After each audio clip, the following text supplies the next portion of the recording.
Hey everyone! Today, I really want to chat about a topic that's super relatable: talent. You've probably been there, right? You're scrolling through social media and you come across someone who's singing like they're a professional recording artist, or someone creating mind-blowing art with such ease.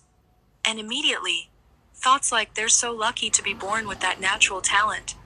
I wish I had something like that start popping into your head. I used to be exactly the same way. Back in school, while some classmates could solve complex math problems in a flash, I'd be sitting there, completely confused, wondering how they even began. I was convinced that I was destined to be mediocre because I lacked that special spark. But here's the thing: I couldn't have been more wrong. The reality is, most of the people we label as talented aren't just relying on some inborn gift. Let's take Michael Jordan, for instance. Sure, he had amazing athletic abilities, but he didn't become the greatest basketball player of all time just because of his physical attributes. He spent countless hours on the court every day, repeating the same drills, dribbling, shooting, and perfecting his moves over and over again. It's that relentless repetition, that grind, that made him a legend. It's not just in sports. Consider Taylor Swift. Her songwriting skills didn't magically appear overnight.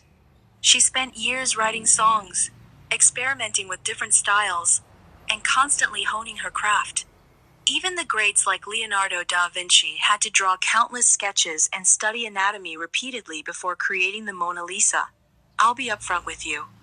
I'm not a natural when it comes to podcasting. When I first started, I was so nervous that my voice shook, and I kept forgetting my lines.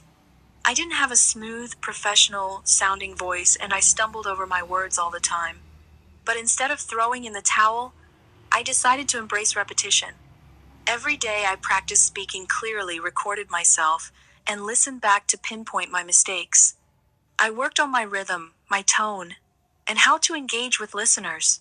Gradually, I saw real progress.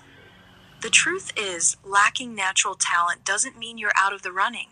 In fact, it can be an opportunity. When you know you don't have a head start, you're more motivated to put in the work. Repetition might seem dull, but it's the key to improvement. If you want to learn a new language, don't just study for an hour once a week. Make it a daily habit to speak, listen, and write. If you're into cooking, try making the same dish multiple times, adjusting the ingredients and techniques each time until it's perfect. In Western culture, we often say, hard work beats talent when talent doesn't work hard.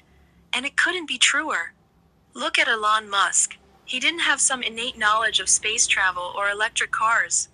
He had a vision, and he worked tirelessly, repeating the cycle of innovation, failure, and improvement until he revolutionized multiple industries.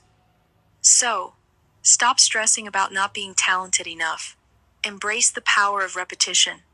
It's like building a skill muscle. The more you exercise it, the stronger it becomes. And who knows? One day, people might be looking at you, thinking, wow, they're so talented, without realizing that it's all the result of your dedication and countless hours of practice. That's all for today. Remember, no talent, no big deal. Just keep repeating, and you'll be surprised at what you can accomplish. See you next time.